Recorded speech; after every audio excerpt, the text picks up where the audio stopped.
Hello, guys. Welcome to Fite and Friends. So this is going to be the third episode of something somewhat like Fite and Friends, but this is the first one where it's live Monday night, where it's supposed to be. We've got Reed Coverdale here. Stacia Wilson's coming on in a bit. We're going to have a good time. How's it going, Reed? It's going well, Dave. I see you like almost every day, so that's pretty nice. Can't complain. Yeah, it's about time we started a show together, right? I think so. Yeah, Fighting Friends is good warm up. So hey, yeah, we already done too many like recurring thing. We've got Fight Night on your show. Now we're doing this online. Mm-hmm. Eventually, our entire channels are just nobody's gonna be able to tell the difference. Well, I need to grow up my mustache a little bit more, and then we'll just like assimilate. Yeah, I mean that's kind of the goal, to just have a monopoly on the independent libertarian media, which is a very unique niche. So right. It is kind of an interesting thing that we're trying to do, you and me, separate. We're kind of in competition in like a free market sense, but also because podcasting is such a weird world, it doesn't seem like that. People are pretty nice in the podcasting world. What are we trying to do anyway? Can you put it into words? Or I feel like I started this show to try to teach people about libertarianism in the ways that, in like an in-depth way that they didn't get to learn from like Facebook posts and Twitter arguments. That was the original goal, and now it's turned more into just trying to highlight people that are doing awesome shit in the liberty movement. Mm-hmm. Because I found out that other people have way more to teach than I do. Yeah, that's kind of what happened with mine too, and what has happened with mine. This channel, I created it to put up 2 videos I made about Tulsi during her campaign, because I didn't want them on my personal channel. And then I didn't touch it for like a few, because I think I made this second video in December, and then I just didn't touch the channel till like May of 2020, and then that's when I started The Naturalist Capitalist. And yeah, it was sort of just I started it because of the corporate bailouts and the massive raking of the middle class to enrich the 1%, and to talk about how libertarians are actually the most against that out of everybody, because the progressives say they are, but none of their politicians were voting against it. Only ours were, or the one guy that was a libertarian, and then the few that claimed to be liberty leaning were the only ones who were like really sticking up for us at all. So I decided I was going to try to give libertarianism a better name, because I felt like everyone sucked at messaging. Mm-hmm. And that turned into having candidates on to talk about their races. And then that evolved into having high-profile libertarian icons on the show, which that's been the coolest part, honestly, because we have a lot of like really great people that I didn't know about all of them. I knew about some of them, but there are a lot of like really knowledgeable, really interesting people in this movement and in this party, and it's been really cool having in-depth conversations with them. So yeah, I that is by far my favorite part of having a YouTube show in general, was meeting a whole bunch of really cool people. Like, you already knew, right? So that I don't necessarily attribute our friendship to my YouTube show, but there's so many other people that I'm really only friends with right now because I have a YouTube show. And it's also benefited. It's a great like icebreaker, If there's somebody on Twitter you want to talk to and you wish you could like have a phone call with, just invite them onto your show. It's a so much simpler of an icebreaker. If you want to talk business with them or anything, like whatever thing it was that you wanted to talk to them about, just have them on the show and then talk to them about it afterwards. It just works. You utilize that too. I know. Yeah. Yeah, no, it's I mean, I live alone. I'm single and I live alone and I work alone. So I'm literally alone. Hear that, ladies? He's single. Yeah. So this has actually been like a lifesaver. If I hadn't been doing this the last year, I might have gone insane. I mean, I've gone insane anyway, but in a good way. Like it's the insanity has driven me to good places. If I had been alone and like no interaction with people, I feel like it probably wouldn't have been good. So yeah, I can definitely relate. Well, it's a good segue. We're talking about how our shows evolved. Topic for tonight's discussion is just how far we've come, all the different ways that we've changed our ideologies. You and I had a great conversation the other night about politics.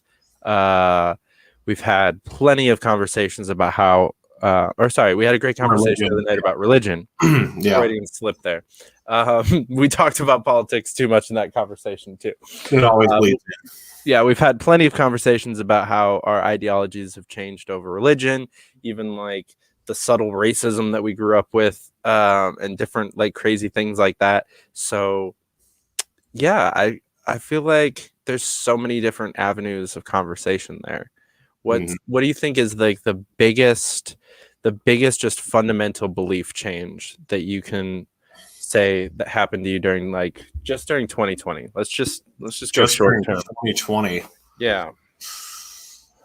Man, I feel like I've been pretty consistent, which is something I'm proud of through the last year, because you've seen so many people swing super hard, right, left, up, down, to try to catch the wave of anger, in any way they can. Yeah. I'd say the biggest realization I came to, it was a slow evolution, but I finally started admitting it about 3 weeks ago now. I don't believe in the idea of an institution of government. I don't think that it is a moral concept or a logical concept or a concept that can remain constrained. I think once you accept the idea that a state is necessary or that it's moral or that it's functional, it's very hard to argue against anything expansive about it. I've been someone for a long time now who has said the government sucks at like everything it does. So you finally get to the point where you're like, okay, if I really think the government sucks at everything it does, why do I think it should do the most important things? Mm-hmm. The police, the military, that type of stuff. And I've come to the realization that I don't think it should do anything. And there are still some things that I'm not 100% sure about. Something I'm reading up on right now is like courts. Because that is like, how do you settle land disputes or, claims of fraud if you don't have a public court? I'm reading up on that type of stuff right now. And I so far I've been convinced that public courts are not any harder to buy off than private courts are. And they're also just as corrupt and they're just as stupid and make just as many mistakes. So, there really isn't anything in the public sector that's harder to corrupt than the private sector. There really isn't. There are plenty of areas where it is pretty on par. Like I'll give the statists the argument that like there's a lot of places where it is on par. It's equally difficult to fuck them both up. Private isn't any better, but there really isn't anything where public is less corruptible. Right. It just doesn't really exist.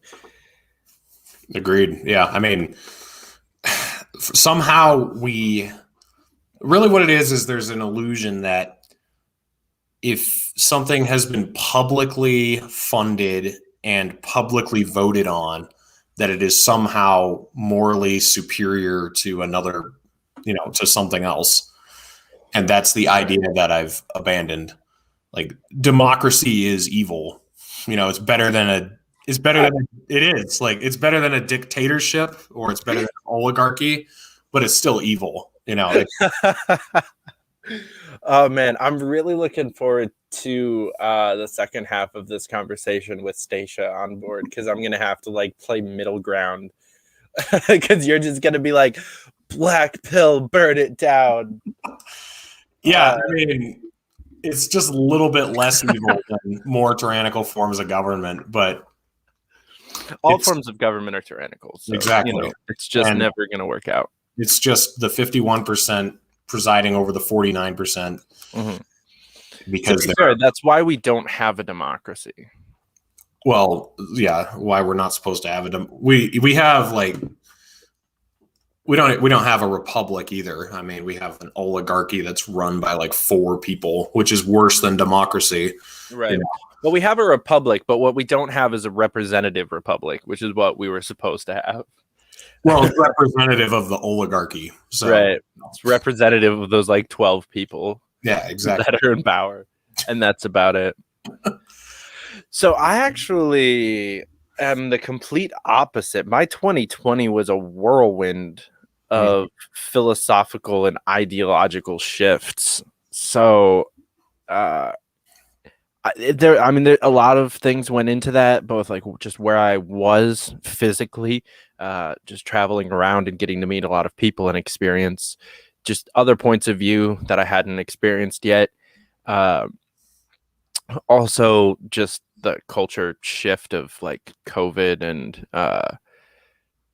the world kind of going to shit. And I was like, it woke me up to a lot of the problems that I wanted to ignore for so long, that I was like, oh, humanity is good, and we can fix it, and we can like convince people. Like, I really thought that Gary Johnson getting almost triple the vote total he got in 2016 was like a good trend sign that like maybe we could break 5% this year, and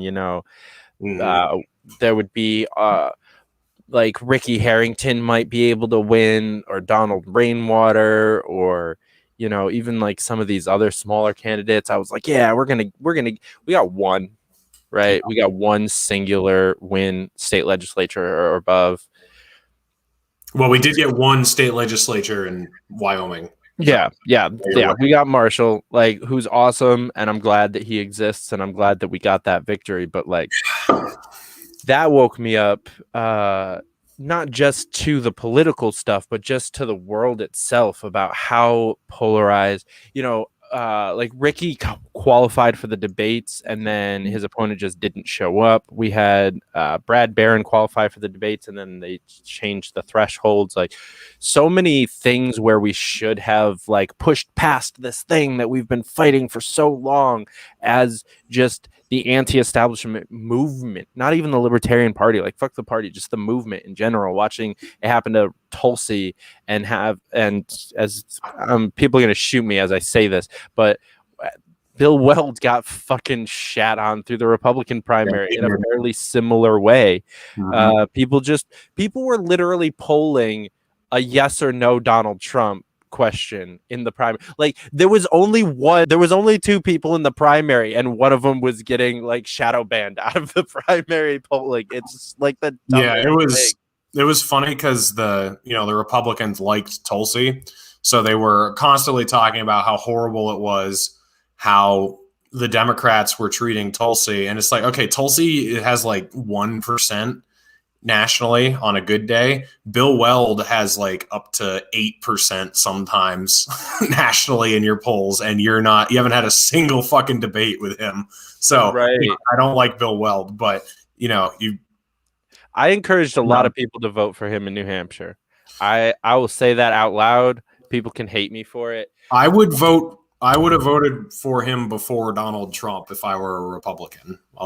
Because I don't know, like, Bill Weld sucks on a lot of things, but Donald Trump sucks on a lot more things. And the things that Donald Trump supposedly doesn't suck on, he actually does suck on. Like, there's not really much Trump is good on. Right. Like, some deregulation and lower taxes for some people. That's about all I can give him. What he did in North. It's not like Bill Weld isn't pretty decent on those issues. Like economically, Bill's pretty sound. Yeah, Bill's pretty good on economics. He has changed his. I don't trust him on foreign policy at all because of his past, but his tune has changed. He's not very good on guns. He's. I just don't trust him anymore, period. Yeah, he sucks on like the Federal Reserve though. Like there's some economic things I don't know. He's not a libertarian.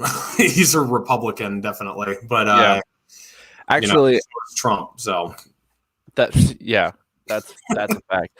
So I'll actually give Bill Weld an extra piece of credit here. I think Bill Weld handed me the first big black pill that I took in late 2020.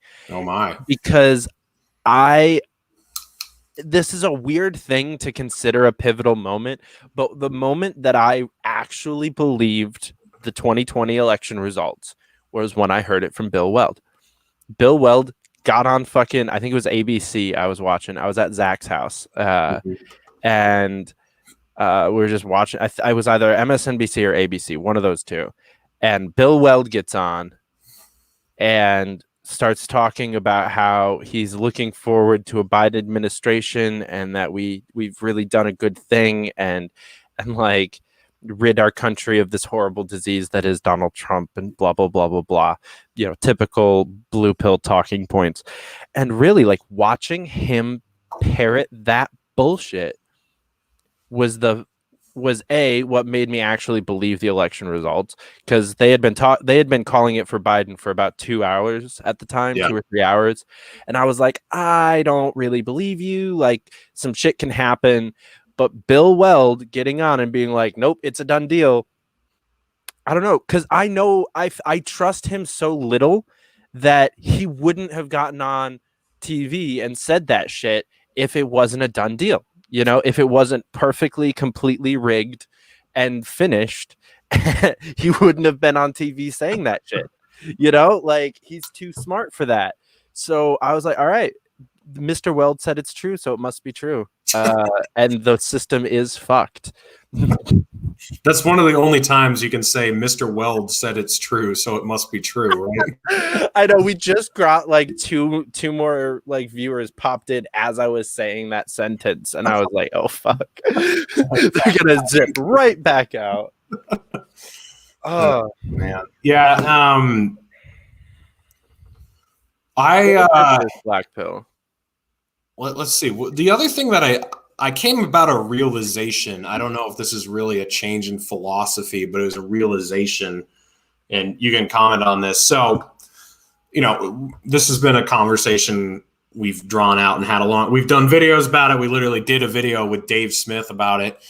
But I'm not used to the politics of the Libertarian Party, like the inward politics of the Libertarian Party, because I haven't been a libertarian, capital L Libertarian Party member for a long time. Mm-hmm. So, and after Gary Johnson in 2016, I was kind of like, fuck this Libertarian Party shit. They don't really want to do anything. But then the Tulsi campaign red pilled me into the fact that, wow, the duopoly is beyond savable. If I care at all, the Libertarian Party is really all we got. So that's when I started looking into it again. And, Jacob Hornberger was the guy I saw. And when I first saw him, I was like, okay, cool. I like this guy, what he has to say. I agree with him on everything.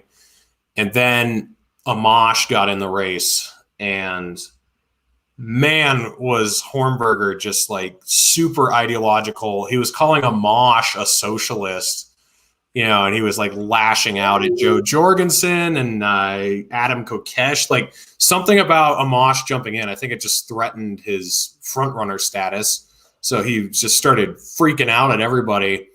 And the Mises caucus wasn't criticizing him at all. Like they were just backing him up harder.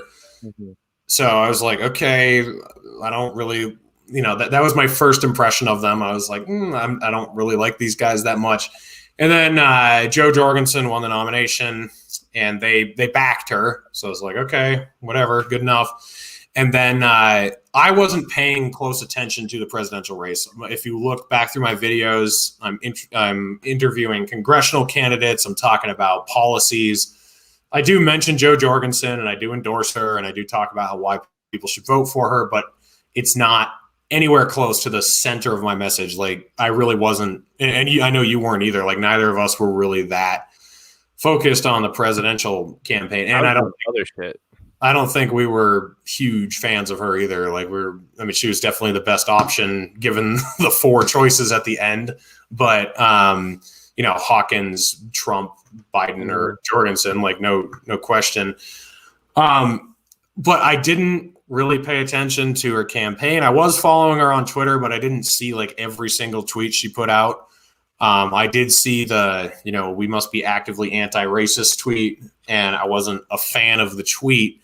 But what turned me off was so many libertarians saying, okay, I'm voting for Trump now.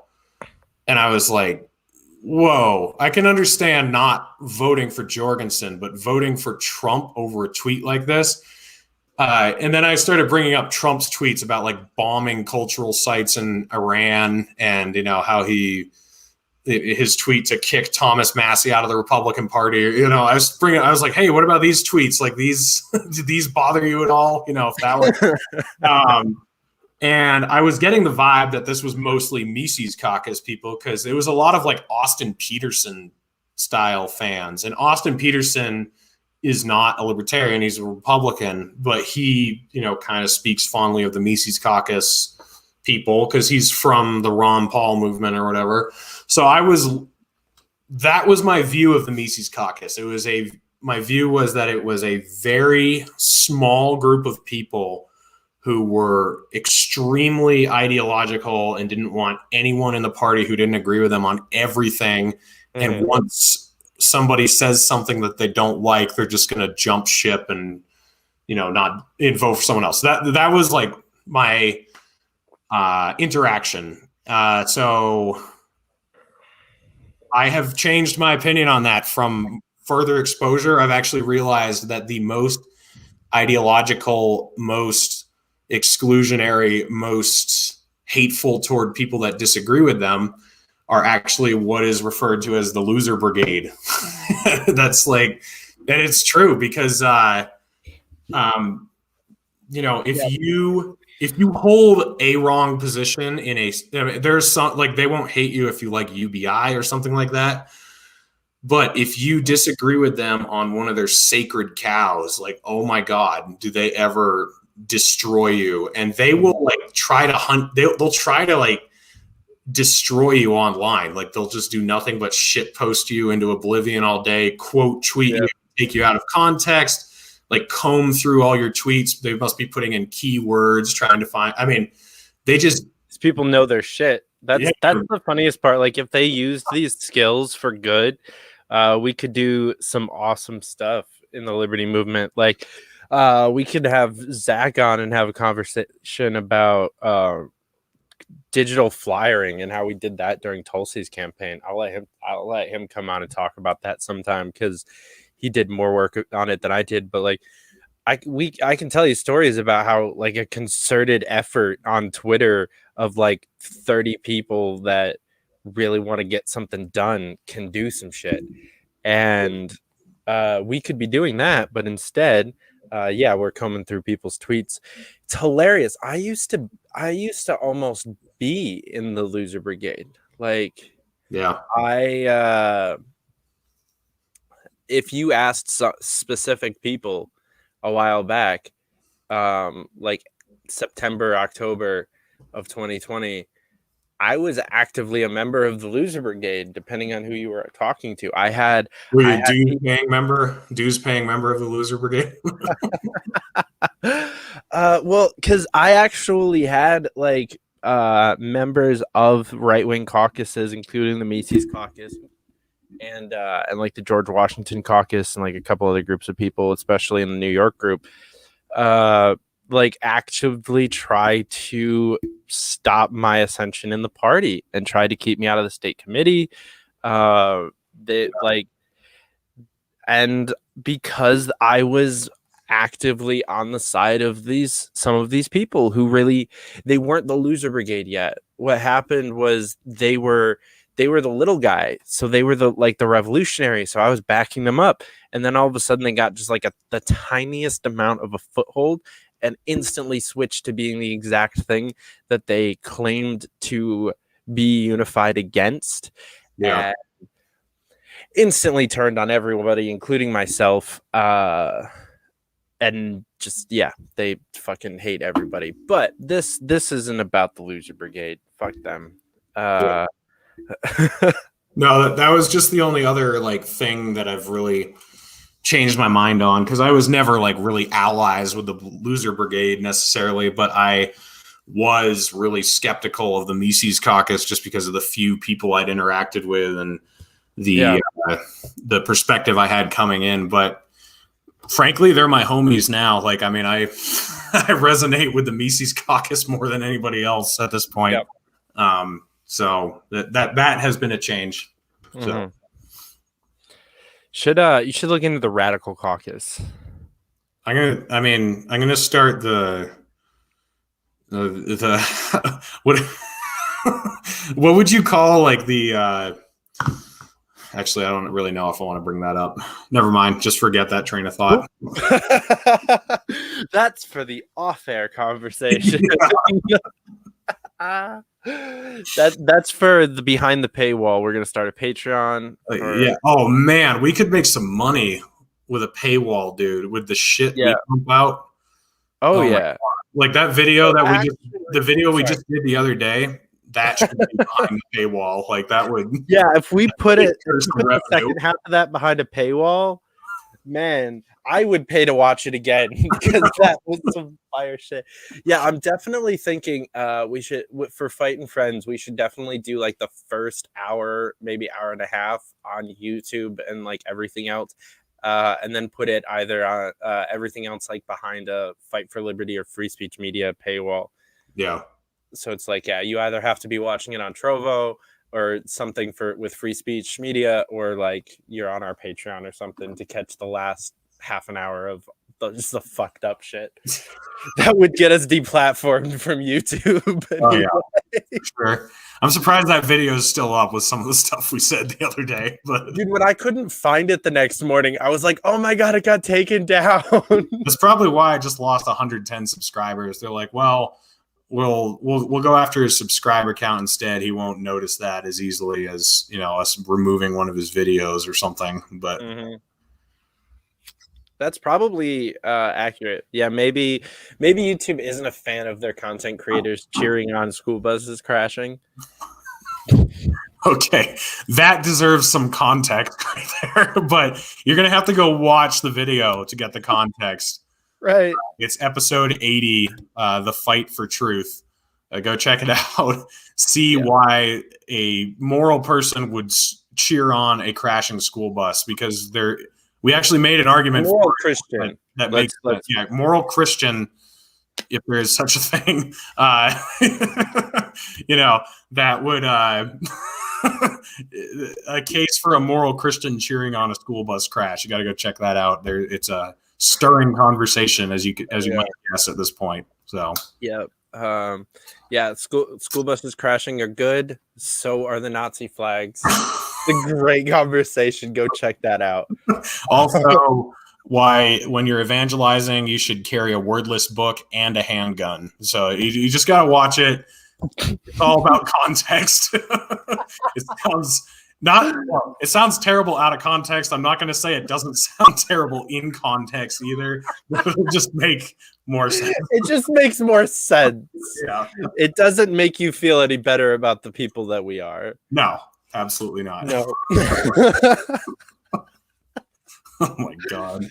And which is why Fite and Friends is a necessity for people. They need to be able to figure out who we really are, because I'd like to keep Fight for Liberty a little bit more buttoned up than it has been. You know, we're having some really cool people on in the near future, and we got to like keep the professionalism over there. So Yeah, that's a good point. I mean, maybe, yeah, I don't know.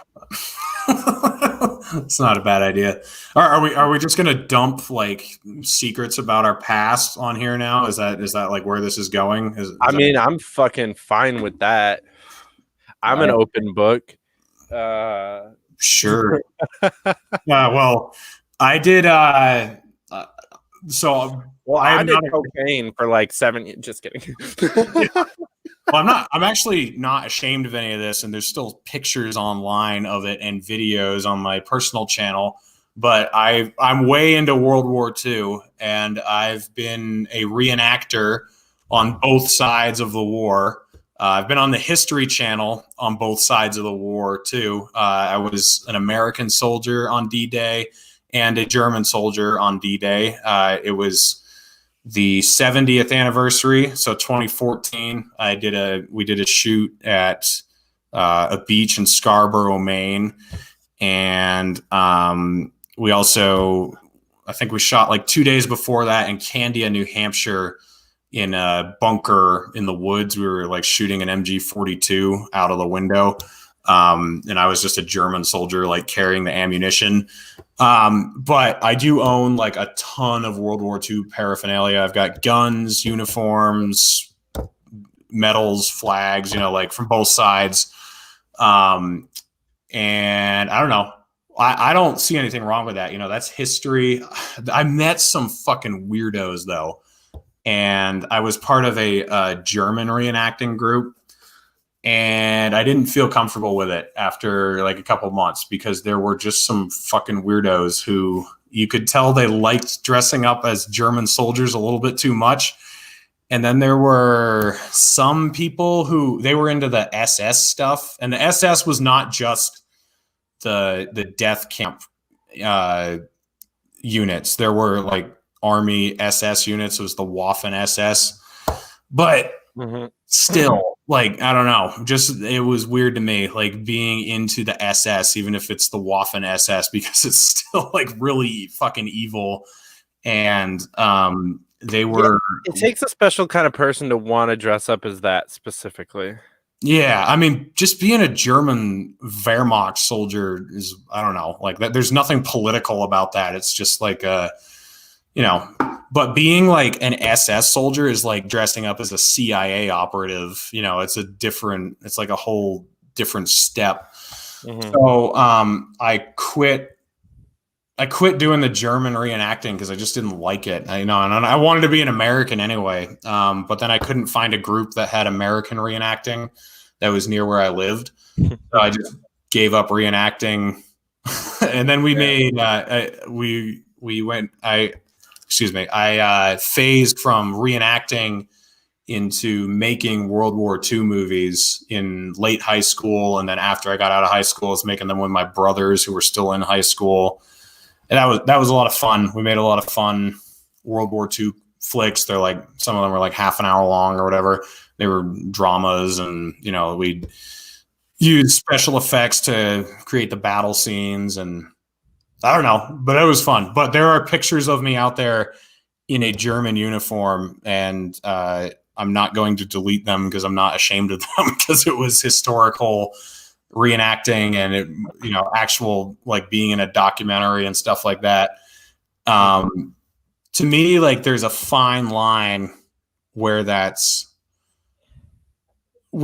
all about audience, and it's all about context, like same with the Confederate flag and the, like Confederate reenacting. Like if you're reenacting at Gettysburg or something and you're a Confederate soldier, like I don't see any issue with that at all. And if you guys have the Confederate flag in your camp or whatever, because you're the Confederate soldiers, that's one thing. It's a completely different thing once you're flying the Confederate flag at the South Carolina State Capitol building. And even though I support your right to fly a Confederate flag, I think it's pretty insensitive to fly one from your house or fly one from your truck, because, and then obviously the same thing would be true with certain World War II flags if you weren't being careful, like I don't know. It's all about it's all about your audience, and it's all about the scenario you're in, because there's history and preserving history, and like reenacting is a part of preserving history, but then there's also like fanboying the evils of the past, and there are definitely people who do that through reenacting. You see them, and those people are fucking weird. So I don't know. It was fun. I mean, I would do it again. I'd do reenacting, but I don't know. Like there are weirdos that I didn't want to associate with, if you know what I'm saying. So. Oh yeah. Yeah, there's a weird little level of that fanboying. I've steered clear of it for a majority of my life. It's funny because you brought up the Confederate stuff, because that's actually where I've bumped into it more than the Nazi stuff. But I actually, growing up, had some friends that were really into Civil War reenactment, and specifically dressed up as Confederates and like loved carrying around the Confederate flag, and they were like, the South shall rise again. And it's like, guys, no. This is supposed to be for fun. Yeah, it's hard to tell. This is like to dress up in cool outfits. This is not about real life. Yeah, it's hard to tell when they're out of character versus still in character. One of those deals. Yeah. Stacia, hello. Hello. Hey, welcome. Hey, guys. So we are dumping our deepest, darkest secrets. Just God. That was not my deepest, darkest secret, by the way, but it was just something that Wait, what was it? I missed it. I did. Oh, Reed is a Nazi. Didn't you know? Oh, wow, that's not true. Oh, is that why you guys are friends? You like his uniform? Oh my God. Oh. Basically, yeah. Should I leave You can now? give better context to that, Reed, if you want. Okay. I was a World War II reenactor for a couple of years on both sides of the war, and was in like documentaries and stuff. So yeah, that was it. Is that why you look so familiar? Maybe I saw those. Yeah. But we were talking about the weirdos you run into in reenacting, like especially on the bad side of whatever war it is. There's some weirdos who. So obviously, for the war I was in, there were some German reenactors who. I don't think they were there to, necessarily just display history. Like I think they liked. Their banners a little too much, and they like, they weren't like, I was just an army soldier, like a German army soldier when I was reenacting from the Wehrmacht, which is just like their army. But there were some people who really liked being in like the special units, like the SS attack units. And I don't know, once you're getting obsessive about the SS and dressing up and collecting medals, and it gets kind of fucking weird. So I actually stopped doing German reenacting just because there were so many weirdos, and I just wanted to be on. I just went over to the American side full time, but then there wasn't a unit, because you have to actually join a unit. Like I'd have to be in the 101st Airborne reenactment group or whatever, or the 3rd Army, and there wasn't one nearby. So then I just stopped reenacting. But you sound like you're describing my political career. It's like, well, I was a German for a little bit, but then I went American full time. And it's like, you're kind of scaring me when you said I'm describing your political career. It's like, oh no, that's not good.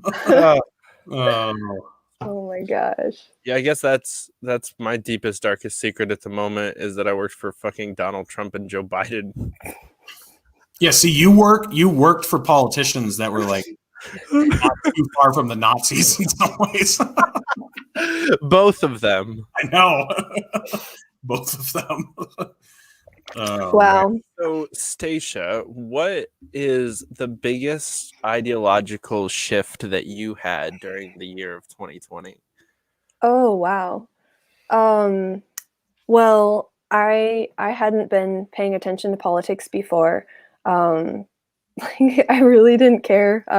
And I figured everything was basically working, and I was fine just doing my life. And then in 2020, so I'm in California, and I have a bunch of lefty friends, and dancers are very progressive, and we have a lot of Europeans and stuff. And anyway, during the summer, I bought into the Trump is a fascist dictator story. I remember crying when he did the Bible thing with like gassing the protesters, and I was like, oh my God. That was pretty bad. Yeah. So that really freaked me out. Yeah. By the way, I want to say I do think Trump is a fascist, not a dictator. But I also think Biden's a fascist. But I do think that that's not an unrealistic insult to throw at Trump. So No, but be careful because you might get canceled, like Mandalorian chick, if you compare people to Nazis. Yeah. Well, so it was a lot of fluctuating, because at first I thought, he is Hitler, kind of, like he's a fascist dictator, all that. And then I went to a very different direction. Like, some things happened, and I guess I found out the good things that Trump had done that were being misportrayed, I guess. Or even not even good, but just like things that were being taken out of context, or yeah. So then I was like, wait, is he a good guy? And so yeah, I remember even like having some conversations about like, I don't know which one is worse. Like, I don't know who to vote for. And I ended up voting Joe Jorgensen. But I mean, I was actually considering like, yeah. So that was crazy, like quite a shift. And then I feel like I've settled into a more balanced, like I kind of bounced off both extremes a bit. I mean, I was never like a fan of Trump, but yeah. And so now I'm more like, they're both bad. Yeah. Although I must say, with like the healthcare research I'm doing now, it seems like Trump is trying to do all the things that, like, he's trying to address all this, or he tried, to address the things, the corruption things. So I'm surprised again, just that he was actually trying to do some good stuff. So yeah,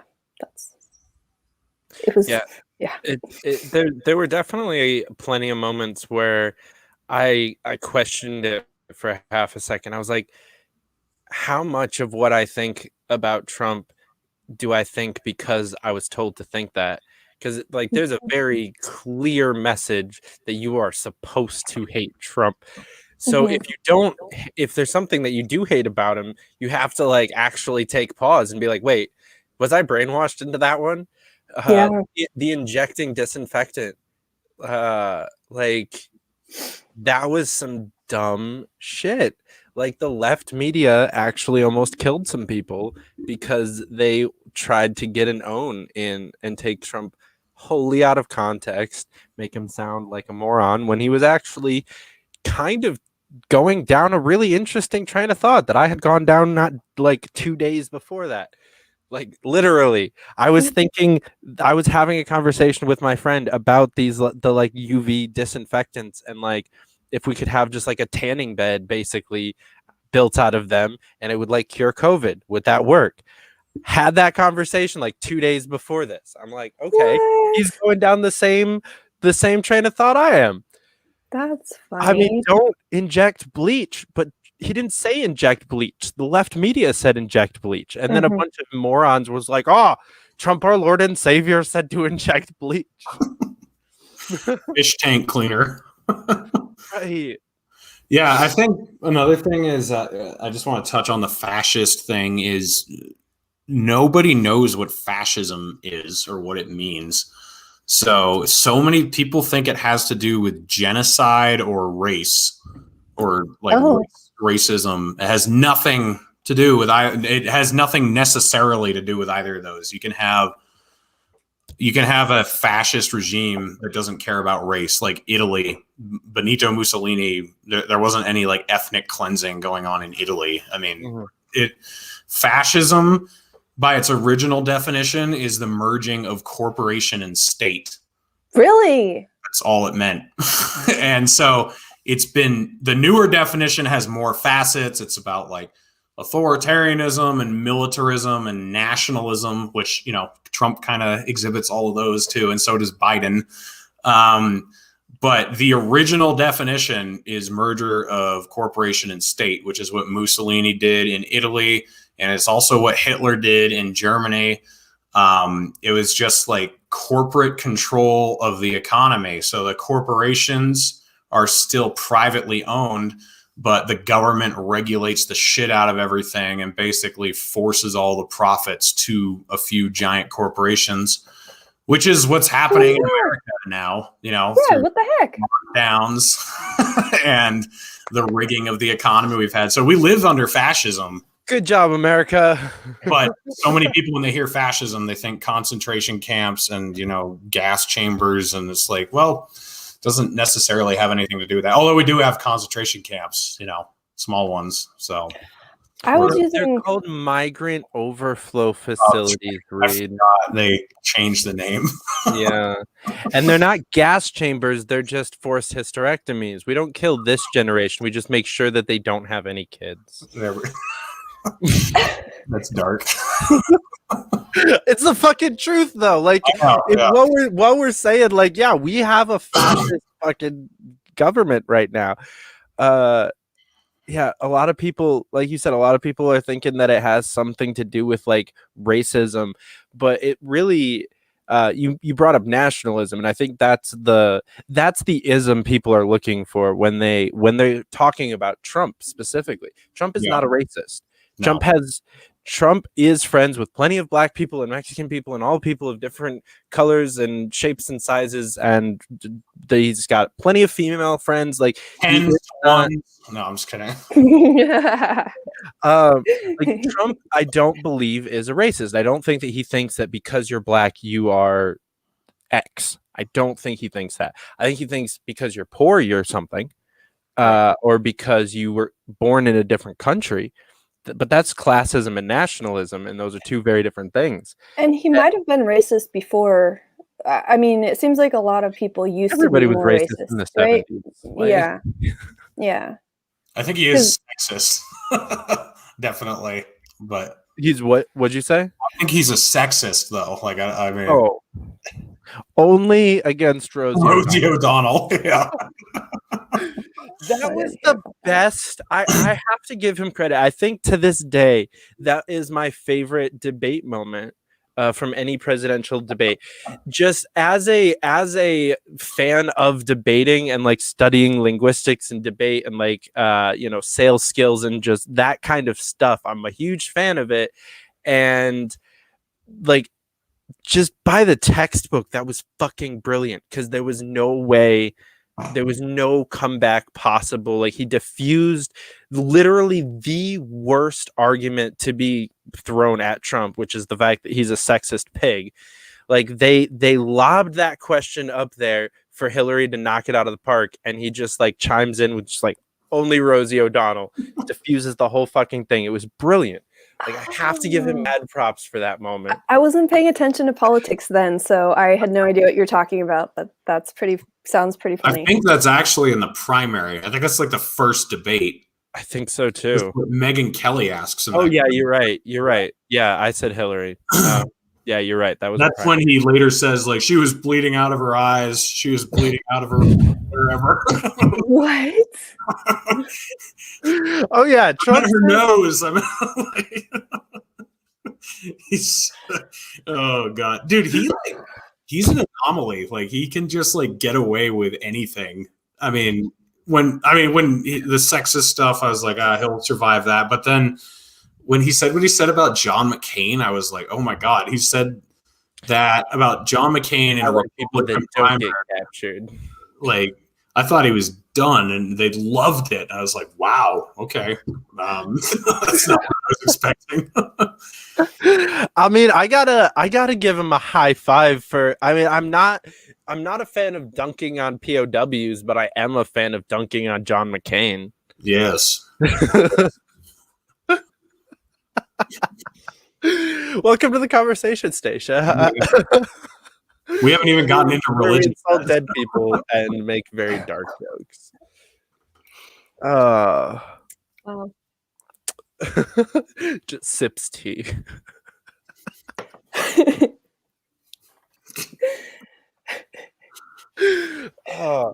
Yeah, I honestly, what I don't understand is how Trump survived being covered by the press.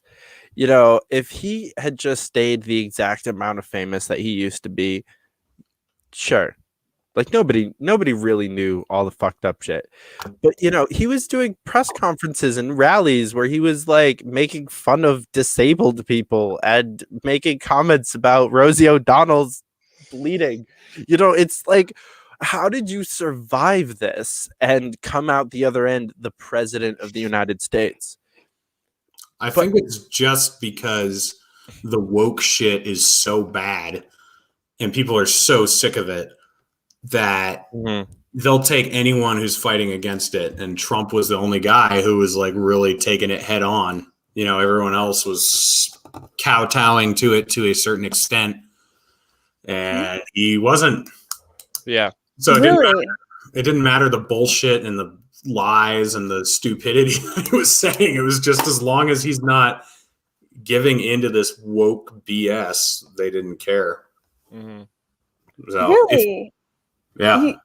I mean, I thought it was more economic. It was like people who were concerned about like issues that he promised to help them with, like related to their jobs and stuff. No? I mean, I think that had something to do with it, but if anybody actually listened to any of his ideas, like they would know that they were pretty empty. It was just like, I'm going to bring jobs back. Okay, how? Well, you know, he didn't really actually give a lot of details when he was running, but he just got us into a bunch of trade wars. But then it was like, you know, I'm going to build a wall between us and Mexico and I'm going to make Mexico pay for it. Yeah. You know, like I'm going to save the country hundreds of billions of dollars on illegal immigration. Okay. You know, or like I'm going to defeat ISIS in 100 days. I'm going to eliminate the national debt in my first year. You know, like all these just ridiculous, outlandish things that, I mean, maybe that sold some people. Maybe some people were just like, you know, they believed that he actually would bring their jobs back. But I think it wasn't so much that they actually thought like, hell yeah, he's actually going to bring my job back. I think it was more just like, this guy is fighting for me. He's bold. He doesn't back down from the woke mob. So fuck it, I'll vote for him. I think that's more what it was because I mean, either that or people are really dumb. Like if they actually thought like this guy's going to bring my jobs back, if they actually listened to any of his speeches, then okay. I mean, sure, good luck. But I mean, he didn't have any ideas. Like he was just all platitudes. You know, yeah. I'm a businessman. I'm going to run this country like a business. Okay, you want to elaborate on that a little bit? You know, like they'd ask him that 13 bankruptcies. Yeah, I mean the thing with Trump is he is backed into a corner sometimes, and they ask him unfair questions sometimes, but they don't always ask him unfair questions. Like they'd ask him, "Okay, what is your plan for health insurance?" And he had no plan, like zero. I remember on the debate stage, he just I forget what he gave some platitude without any details. And they were like, okay, is that it?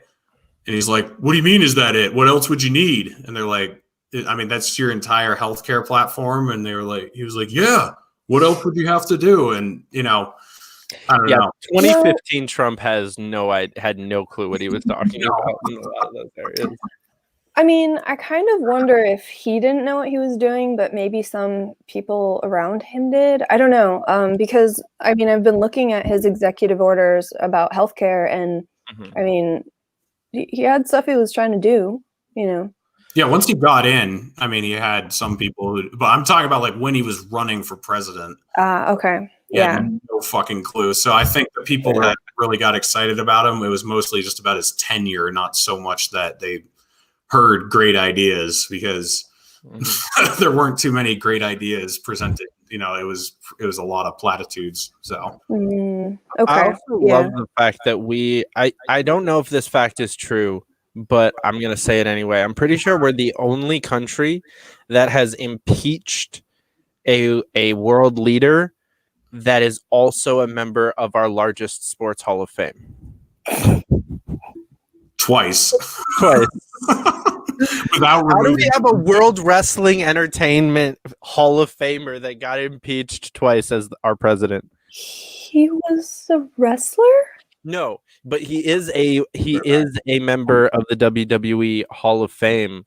How? What? Because he went on WWE fairly often in the 90s and got like an honorary Hall of Fame induction. I'd have to look it up, probably in like the early 2000s. There's a great clip. I wonder, I'm sure this won't get us like copyright whatever. Let's see if I can find this clip. There's a wonderful clip of Donald Trump beating the shit out of Vince McMahon. Okay. Wow. But yeah, so like there's that. And then he's our president. And it's like, why does this exist? It's really funny. I keep learning more about him. I've never paid attention to him other than The Apprentice. Didn't know anything about him. That's fair. Yeah, see, I didn't watch any of that. That was like just barely before my time. And my parents were like, before your time? Well, I didn't watch, like, I just like, yeah, The Apprentice like was on when I was in like middle school, I think. And so my parents were definitely not fans of that kind of stuff. So yeah, we watched more like How I Met Your Mother and less less of that. Yeah, I'm not sure. I think I saw like commercials for it or something. I don't know if I ever watched it.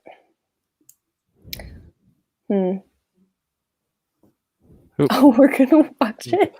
Because this dude is our president.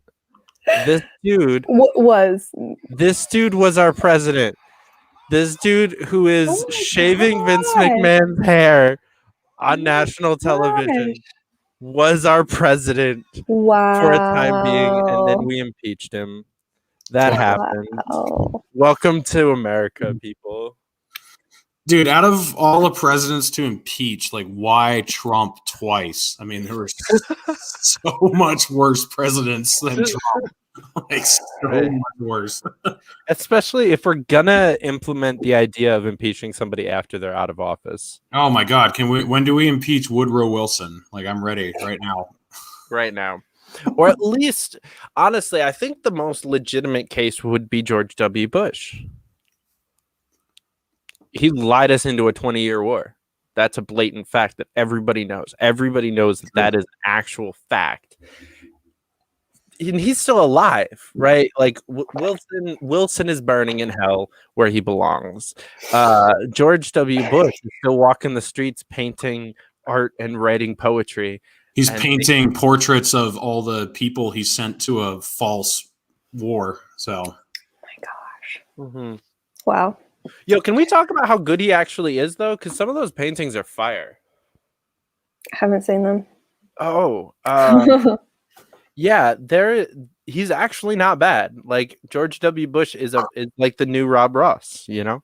I'm actually, boy, I haven't told you this either. I'm sort of an artiste myself. I'm good at doing portraits. I haven't drawn in a while, but I have a lot of pictures. So, damn, we need to talk about politics a lot less. Bro. I know. I was on the ski team in high school. There's another random. What? Okay, so when I get out west, we're going skiing. I've never I been haven't gone skiing. skiing in years. Guess what my top speed downhill is? 840 miles an hour. Realistically. Somewhere in the 30s? Way higher. I don't know.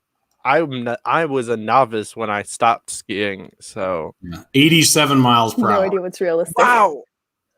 What? Actually not that far off because I was gonna say 84 and I turned it to 840 to be a joke. I should have gone with my fucking guess. So if I had a flux capacitor, I'd almost be able to go back in time. You know, I need 1 more mile per hour and I'd be good. That's Wow. insane, dude. Beaver Creek, Colorado. So What? That's more than I've done on a bike, even, and I've done some crazy shit on a bike. yeah, my brothers and I drove out. We when I lived out east, we'd drive out to Colorado, once a year. So I think that was 2018, and it was faster than we had driven in the car on the way out there. Like we never went 87 miles per hour on the way there, so it's kind of funny. But And that is such a boring drive. any other random facts anyone has about himself, his or herself? Stacia, go. I have a scar from Disneyland. You have a scar from It's- Disneyland. Yeah. So in school, my nickname was like Tupac or something.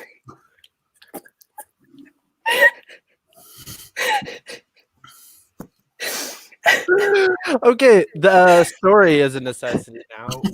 Why did Disneyland attack you? So it was in Or did you Tokyo. attack Disneyland? Yeah, I attacked Disneyland and lost that fight. Okay, so it was in first grade in Tokyo, and I went with my best friend and her family. And we were chasing a parade. I don't know if you guys chase the parades, but we were chasing it at the end. And I ran into a cameraman. Well, into a camera. I ran into a camera and got cut by the lens. And I kept running. And then I looked at my hand and it was just covered in blood, and like my whole face was covered in blood. And I had to take a van from Disneyland to the hospital and get stitches. Oh my god. It was great. Yeah. Yeah. So this is land. This is in California, right? It was in Tokyo Disneyland. Tokyo Disneyland. Okay. Yeah. Yes. Nice. Yeah. You attacked Disneyland. That should be on your bio, just like Stacia Wilson attacked Disneyland and was almost successful.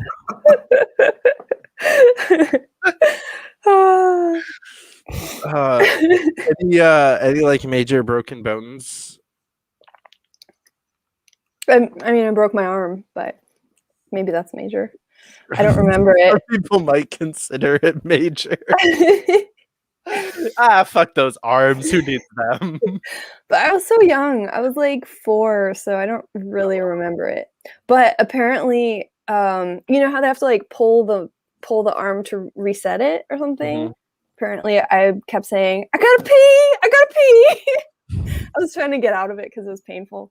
So That's hilarious. yeah. Oh, what about you, Reed? Any major injuries or broken bones or? Still not broken a bone yet. Nice. Are you the Messiah? Yes. I'm surprised with that 80-mile-an-hour skiing. What's Yeah. that? I'm surprised with the 80 miles an hour skiing. Oh, if I had crashed going that fast, yeah, I probably would have broken something. But no, I've never broken a bone. I'm trying to think. Like I really haven't had any serious injuries. Let's see. The worst one I remember, I don't know if you can see that scar on my thumb, probably not in the camera, but I was I was living in Arizona and we were replacing toilets. And so what you would do is you'd bring the new toilet in and take the old one out, install the new one. And then since it was in the city of Tucson, everyone has like their own recycle bin and their own trash bin. So you'd throw all the boxes for all the parts in the recycle bin, and then you'd throw the whole toilet into the trash can. And then you'd take a hammer and you'd just swing the hammer around and just completely disintegrate the toilet, and it would just like shatter and fall to the bottom or whatever, so it wouldn't take up so much space. That sounds like so much fun. It is pretty fun until you get a shard of porcelain that bounces off the side and like nicks to your tendon. And I probably should have gotten stitches and probably should have gone to the hospital to check the tendon, but I didn't. And so it took like 3 months to fully heal, but that's like really the worst thing I've had. I've had stitches a few times, and wow. But yeah, I've never like broken anything or really hurt myself. So I just remembered I broke my back. Yeah, that's not a major bone either. Who needs arms and backs? As long as you have your pinky, you're fine. Fine. Fuck backs. Who needs to stand up? I just forgot I broke my back. That's the first time I've ever heard someone say that. Yeah. It was about 6 years ago. Disneyland attacked your back? No, yoga did. You broke your back doing yoga? Well, you just made a bunch of my nightmares seem a lot more realistic. Well, okay, so I was working on yoga like every day for hours pretty much, and I was getting really good. I felt like I was getting really good, not like objectively, but so I was hanging out with some friends and we were watching Robin Hood Man in Tights, and I got bored and decided to go work on my yoga behind the sofa. And so it's like a bunch of people on this curved sofa watching the movie, and it was stupid. I used the sofa to like go upside down. Like I was leaning against the sofa. We lost David. Uh-oh. Okay. So I'm upside down against the sofa. And then someone moved my feet. And I couldn't hold my weight. And so my upper body like twisted and fell off of my lower body, which was upside down. I don't know if I'm explaining. You said twisted and fell off. You're like describing a scene where Darth Maul dies. Yeah. My upper body twisted and fell off. Basically, that's what happened. Yeah, it was funny because the guy who moved my feet, his name was Michael, and he was gay, and we started calling him Brokeback Michael. That was his new nickname. It was great.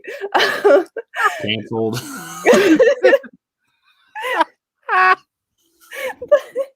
Dave, your former colleagues that we were just talking about before Stacia, the Loser Brigade, they watch this, they're going to be impressed with the subject material we've covered so far. But I didn't know it was broken for like 3 months, and so it hurt really bad. So it was just like a hairline fracture, right? And so it hurt really bad, but I ignored it. I guess I'm pretty. Yeah.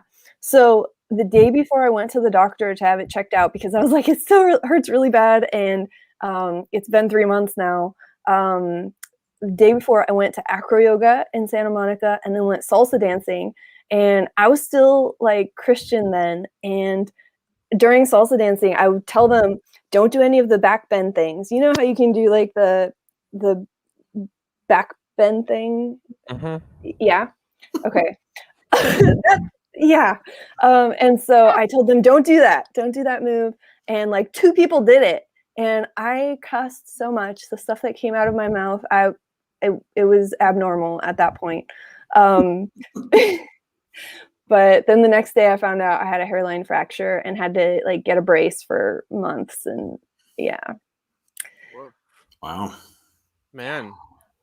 Yeah, that definitely sounds like a major injury. Yeah. I forgot about it, but just blocked it out. Yeah, I honestly, I'm more along with you, Reed. I haven't had too many like serious things. I've broken my nose a couple times. Oh, I got shot in the face once. I just remembered. Now you can't give me shit. Shade me much, bro. I was just kidding. I did not get shot in the face. I just thought I forgot I broke my back thing was funny. Throw one in there. Wow. Damn it. So yeah, I actually broke my nose like 3 summers in a row. It was an abnormal thing. It was like, Yeah, I think it was like probably like 15, 16, and 17, something like that. Just like 3 years in a row. Never like went to the doctor or got it reset or anything like that. So now it's like I have a permanently like deviated septum and like all that other fun stuff. And like it always sounds like I have a cold. Always like sniffly because my nose is just permanently fucked up now. Because I was kind of like you, Stacia. I was just like, oh, it's fine. Like if I fucked up my nose, but it's cool. But it was the dumbest things every time. Like the first time was, I think, a little bit more normal. That one was basketball. Somebody hit me in the face with a basketball. Like I just didn't catch it correctly. So I feel like that one was a little bit more normal. But the second time, I was literally running down this hill. There's a fort near where I grew up, like Revolutionary War and War of 1812 fort. And so the parking lot is up here, and then there's this super steep hill that's just like covered in trees down to like a railroad track, and then the lake. And there's a tiny little path down this hill. Like you're not supposed to go down this hill, but there's a path through the trees that people do. And so I'm taking off down this hill, and I'm not over exaggerating. It's a ridiculously steep hill. I'm just like maybe going 87 miles an hour or something. And what I had forgotten was that there's a fence at the bottom of this hill. And so it's torn down in this spot so you can get through. But the bar that goes across the top of the fence to like hold the fence up in the rest of the spots is still there. And I don't even see it. I'm just sprinting, and it's exactly like face level, and just full speed bar just hits me right in the face. And like a cartoon, my legs go like flying out in front of me, and I just like shoot out like a solid 3 feet away from where this fence is and just land on the railroad tracks in front of my sister, who went around like the normal way. And had like just kind of rounded the corner to see me go and just blood. And yeah, I was like probably 15 or 16, and she was babysitting me all day, and we were meeting my parents there. My parents were going to be there in about like 10 minutes. She had babysat me all day, no problems. 10 minutes before we're meeting up with my parents to get dinner, like I'm just like gushing blood down my face. Yeah. So do you get a bloody nose easily, or? Not really, no. That is a thankful thing. My brother and I, we were fighting with Nerf swords, like, I don't know, 10 or 12 years ago, and I hit him super hard in the face. And now he gets bloody noses really easily, so that's my fault. But Woof. What? Yep. Wow. Such a great brother. I know I am, but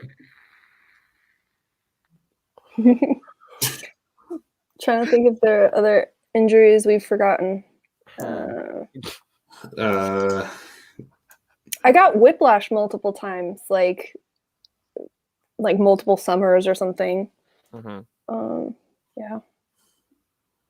Yeah. From yoga also. From yoga. Oh wow. Man, all of my whiplash is from car accidents. I've only been in one major car accident, and it wasn't even that bad. That's good. Yeah. Hopefully Reed doesn't get into many. Yeah, if I do, I'll be okay. But like, 50 No one else will. won't be. No. But you haven't been in any? No, I have as a passenger. I was in a truck, a pickup truck. We actually broke a telephone pole. We didn't have our seatbelts on either, so yeah, pretty bad. The airbags went off, and then I was just in a little fender bender once myself. But yeah, that's it. My dad almost died in a car accident like 20 years ago. He broke his neck, and they had to cut the car off to get him out because it was so crushed. But man, crazy. This episode, I thought we mentioned cheering on school buses crashing within the first 5 minutes, and I thought the episode wouldn't get much darker than that. But that really needs some context. So go watch episode 80 on my show. Go watch that next because it is important. As I said, it won't make it sound any better. It's just important. Oh yeah, I remember that. Watch that. I can connect injuries to religion. If you guys would like to go there. All right. Yeah. Okay. So it ties in with the breaking my back and whiplash thing, but it was shortly after that I stopped believing in God and Christianity. And I can remember just having this really strong sense. Actually, I got whiplash after that. So yeah. And so when I got the whiplash, I just remember thinking, oh my God, there's no backup. Because when I was Christian and like broke my back, I thought if I need to be healed, there's a backup plan. I'm really big on backup plans in general. Jesus is the best backup plan. Yeah, right. So are you saying that you broke your backup plan? Wow.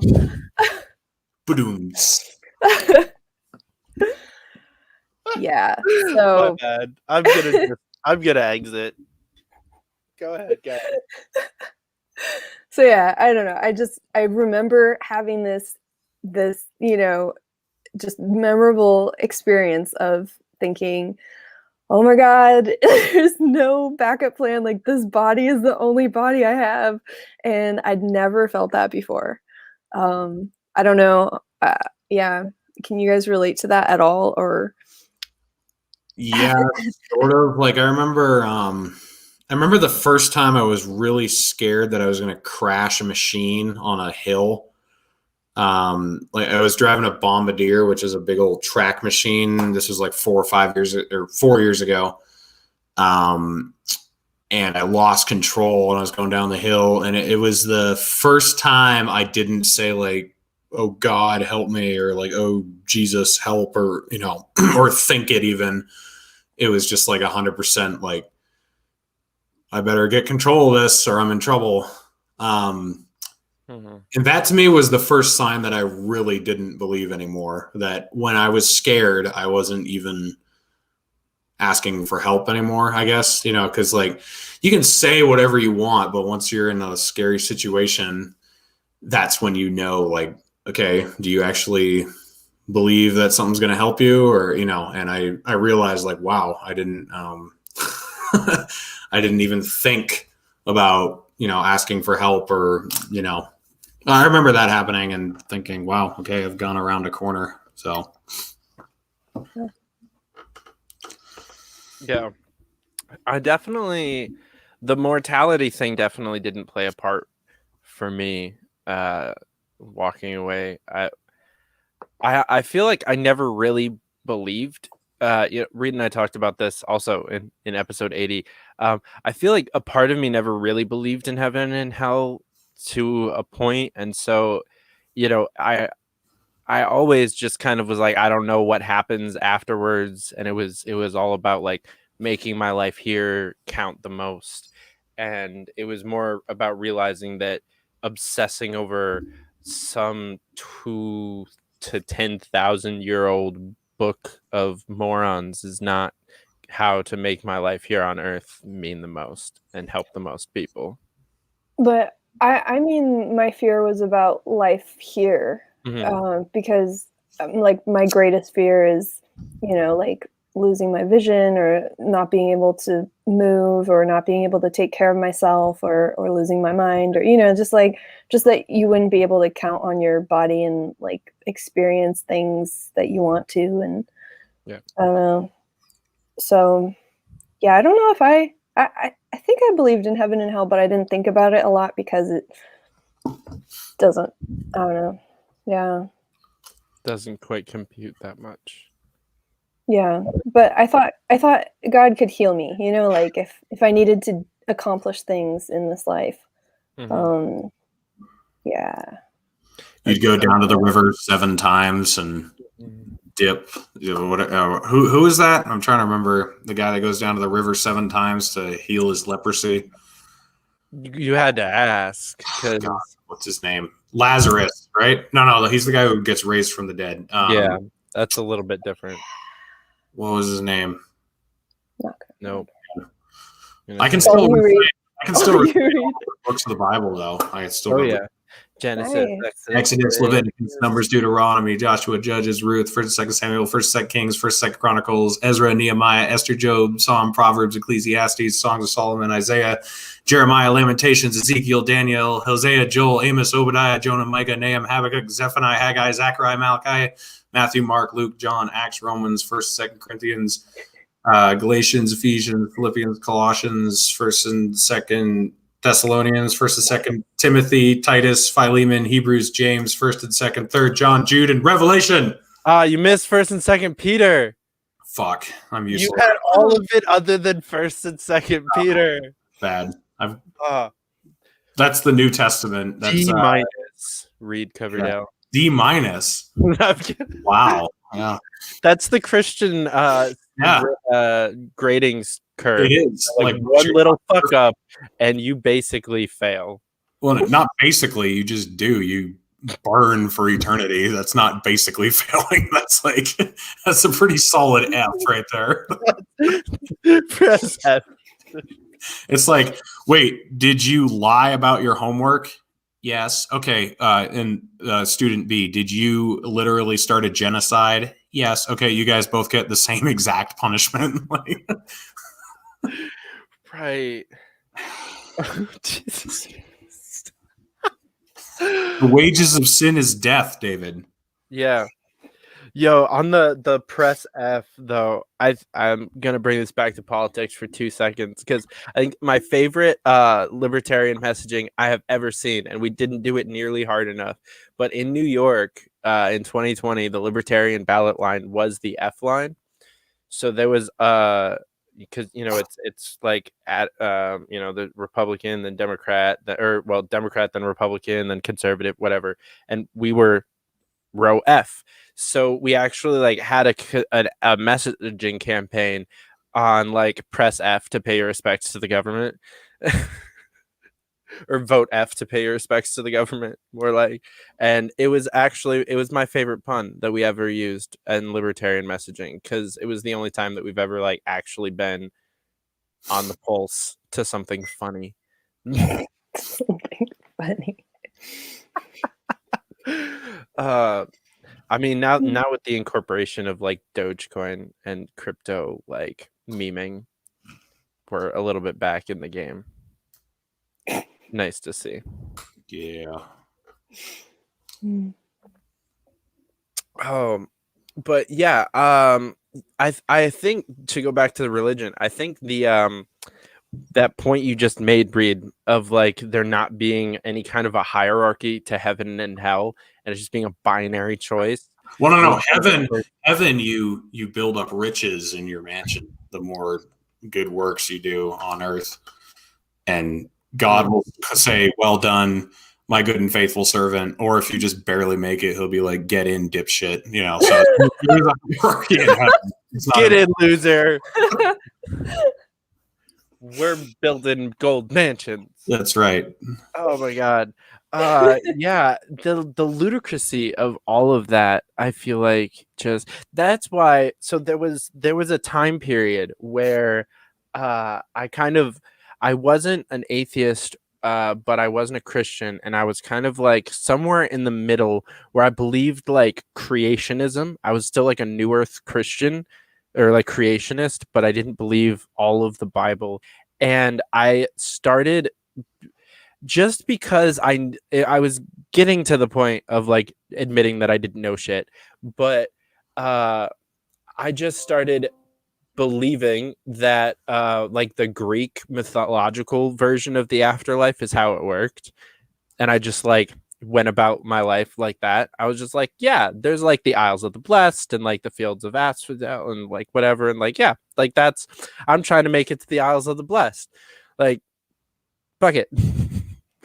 Because I don't fucking know what happens if anything happens. So like maybe the Greeks had it right. I think of if you're gonna like actually weigh people's deeds on Earth and like formulate an afterlife, I think the Greeks had it better than most. Like it makes sense. It's like if you're a medium person, you go to the medium place. If you're a shit person, you go over here. If you're a really bad person, we torture you special. You go to the fun place. And if you want, you can go back and try to get in the super fun place. It's perfect. I like it.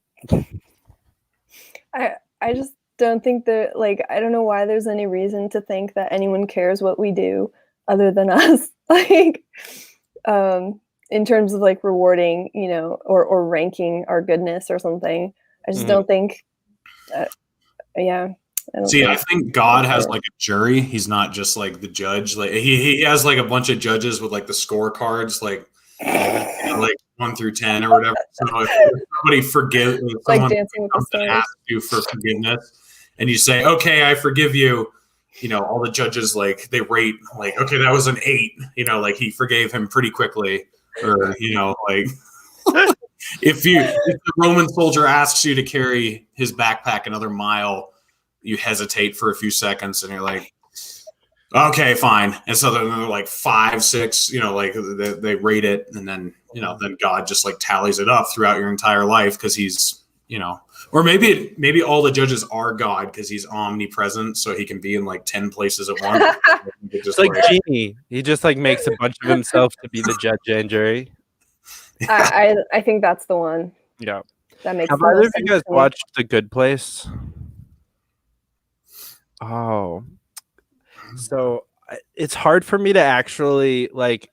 There's so many things that they talk about in that show that makes the religion conversation and the afterlife conversation so much easier to reference that I would highly encourage people watch it just for that. But it's also the funniest fucking show.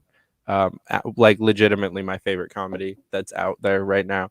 But the whole concept of the show is it's all based around the afterlife. Everybody in the show is dead. But they actually like recreate the afterlife system like throughout the couple of seasons of the show, and like figure out how to make it better because as it works right now, humans can't get into the good place because the earth is so fucked up that just like going and buying an apple is like negative 1,000 points because of like the fucking child slavery that it took to get that apple from like wherever the fuck to the grocery store. And so they actually like recreate the system of how to get into the good place so that people can actually like go to heaven instead of just like damning everyone to hell because that's basically in the show. It's been like 1,000,000 years since anyone, or like a couple 100,000 years since anyone's gone to heaven.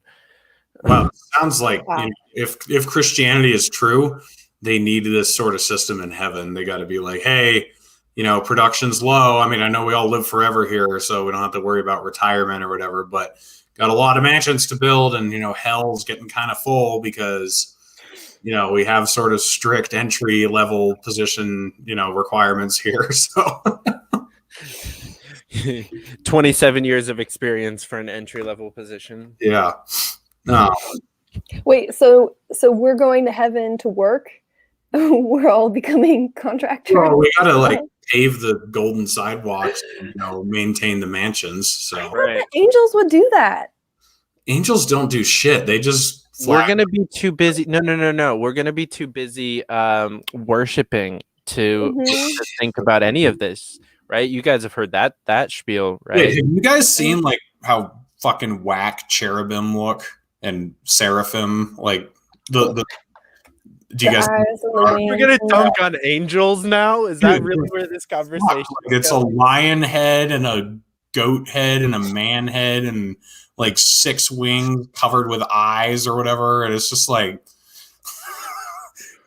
heaven's gonna be psychedelic as fuck if we end up there. It's just gonna be like, what the fuck?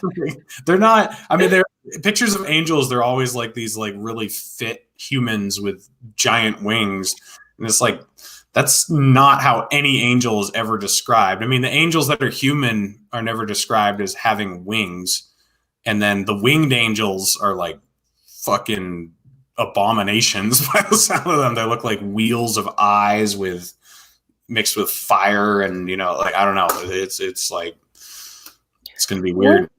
Weren't there angels that were like giants in the early somewhere?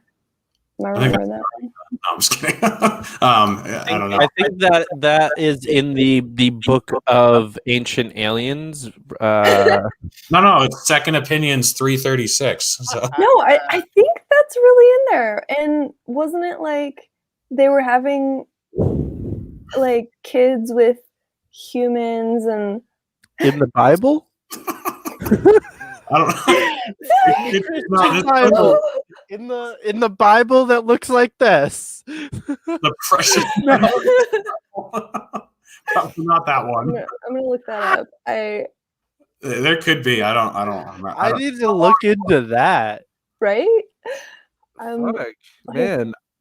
Angel orgies would make the Christian religion a lot more interesting. Well, I like how the one good man in I think it was in Sodom, not Gomorrah, but Lot, the one good man, the one righteous man that can be found in these cities, these group of fucking miscreants show up and they say, we want to rape those men that just went into your house. And he says, well, you can't have them, but you can have my daughters if you want. he's the one good guy in the whole town. Wow. They're not sending their best. Oh my God. So selfless. They always leave that out in the children's part, like right. Men, well, first of all, they don't say what the men are there to do, but they're like, we want those men that we saw go into your house. They straight up leave out the part about no, but you can have my daughters if you want. It's just like you bring up a good point, Stacia. He's selfish. I would have been more impressed if he volunteered himself. Mm-hmm. Yeah, but that would have been sin because that's sodomy. Bend over, Lot. Just accept your lot.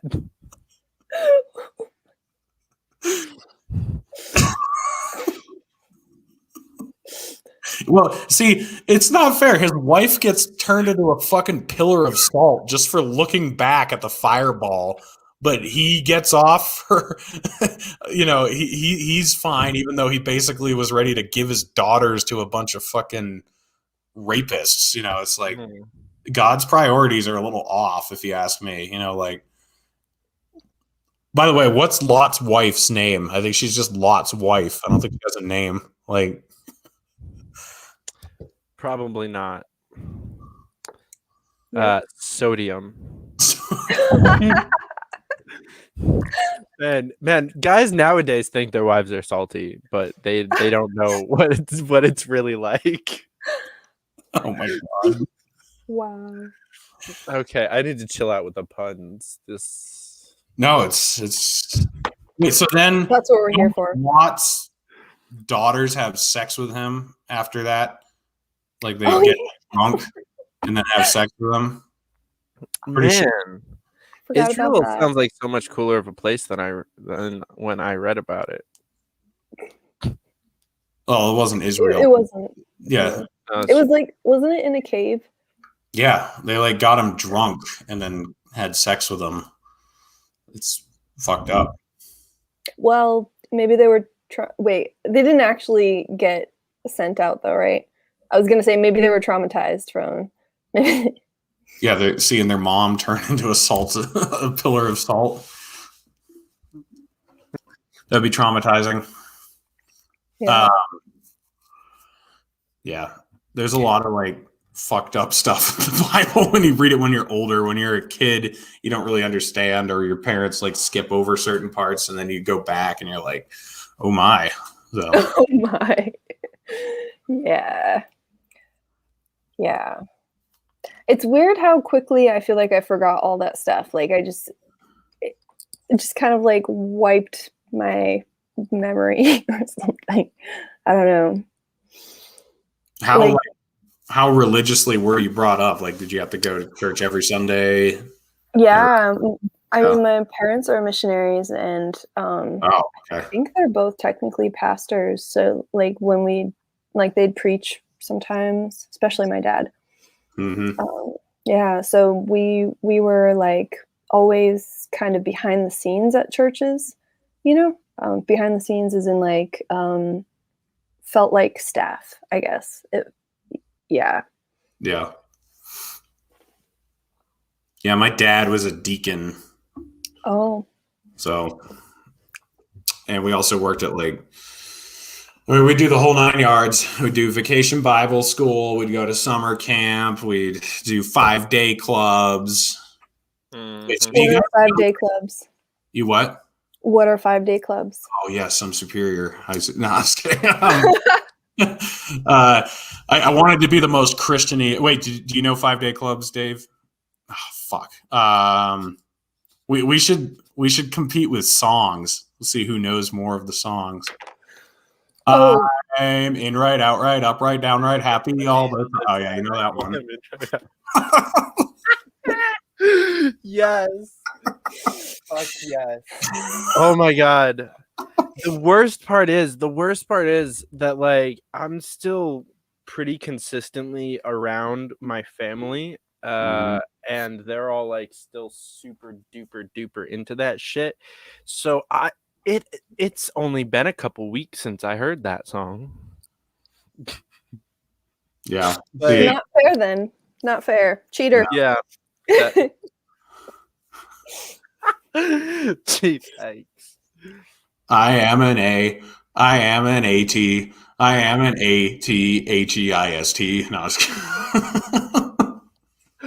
Okay, for a second, I thought you were gonna spell asshole. Oh. Then my nerd went in, and as soon as you said AT-AT, I was like, you're singing about a Star Wars. Oh, yeah. Man, what was the... Yeah, Father Abraham had many sons. Many sons had Father Abraham. Oh my god. Oh my god, this is... My mom will finally be happy about a show that I do. I'll just have to tell her, skip the first hour and 30 seconds. I was going to say, like, she's going to be happy about this one. Did she watch episode 80 yet? I think she should see that one. I don't think my mother has watched any of the content I have ever put out on YouTube. I know she watches my live streams every once in a while, but I'm pretty sure for her own sanity, she has escaped that. It's for the best for all of us, really. Oh man. A, B, C, D, E, F, G. Jesus died for you and me. No, you got me. One. I've got one on you. Wow. Nice. Stacia, we found out we were both the worship leaders in our churches growing up. I heard that. Oh yeah, you were watching that whole thing. Yeah. Sorry. Somehow you subjected yourself to that torture. Somehow she watched it was super interesting. And I'm not sure if I should be concerned by the fact that you are still my friend after that, or if I should be happy, because it's like I'm happy, but also it means you have some really low standards for friends. Wow. I feel like you're insulting me about being friends with you. I mean, good job. Yeah, that is basically what I'm doing. Yep. That was some cringy 2 hours, but I love it. It was my favorite podcast I've heard in a while. okay, yep, no, now I'm just concerned about you. I liked it. I kind of have a dark sense of humor. I like edgy. It's very edgy. It's good. This is true. Yeah. So, actually, sorry, go ahead. Well, I was thinking of asking you guys. So I feel like when I go on podcasts and like get interviewed or something, I'm nervous to say stuff like, because it could come back and bite you later, or especially if you're sharing personal stuff, because that was more personal stuff than I've heard you guys share on live stream. Do you guys worry about that at all? Like, oh, I'm putting my personal life on the internet for anyone to see and bring up years from now? And I'm careful. Like, I don't use names, like of companies that I've worked for or things like that. But because I don't want to incriminate other people. But as far as stuff that I've said about myself now and the cancel culture, I have fully embraced being canceled by the woke mob. Like, I think it's great. I love it now, actually. If you're going to come after me, fuck it. Like, just send it. So, yeah, no, I'm not worried at all about anything I've said. So, like, even if you run for office or something? Or yeah, I mean, if I run for office, I say retard a lot. I don't know if that would get me in trouble, but I don't really care. I mean, like, I don't think most people do care. I mean, most people I know still use that word, and I don't think most people get offended by it. And I don't think most people get offended by like dark humor. I don't think, I don't know. So yeah, if they did, South Park wouldn't still be around. Yeah. I mean, I just think it's a manufactured hysteria. So I think it's actually one of the biggest threats to a free society right now is the embrace of cancel culture, because, initially it seems kind of harmless because you're just canceling mean or, aggressive opinions, but then the definition of hate speech starts being expanded, and then you start silencing people who have opposition to some stuff that should have opposition, and then eventually the lines get so blurred that they can just shut anyone down they want, and there's no outcry about it anymore. So as far as like people getting upset about stuff I say, like, I don't care. So yeah, I started my YouTube channel because I was running for office. It was literally like the first 6 or 7 videos on here are during my campaign.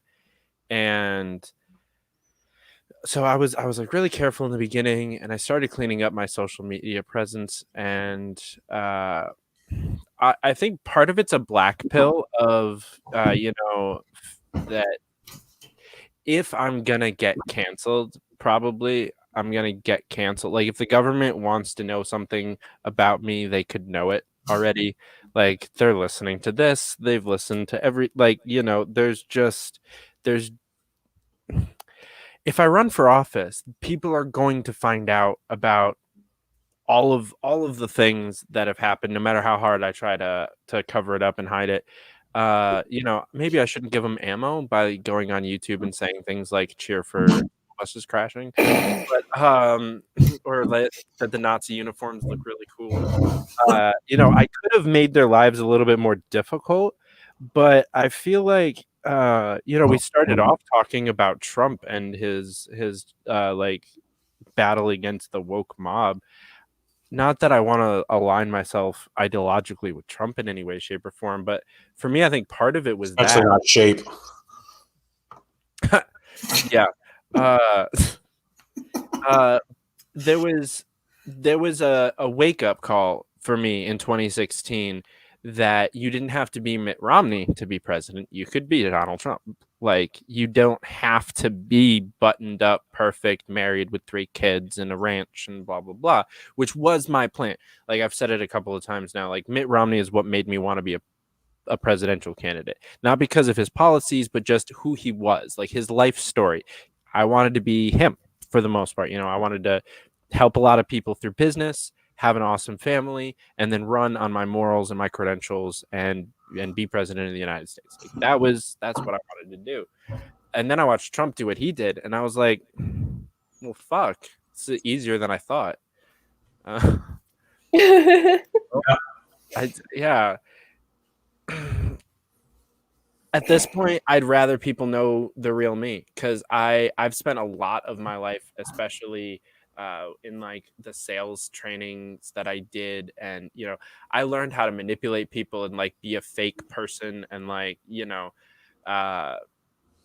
be a completely different version of me in every different room that I was in, and I used to try to hone that skill and whatever. It's too much work. I'm just like, the filter is not necessary. It's too much work. It's boring.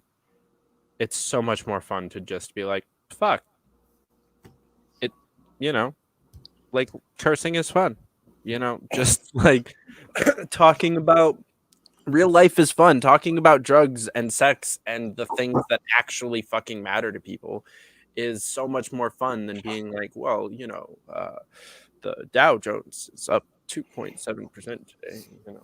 It's like, fuck that shit. Like, I'm kind of sick of it. I went too far into it and got sick of it. I think context matters too. So I mean, I do have somewhat of a filter, that I wouldn't in other places. Because some things you just like don't say in public.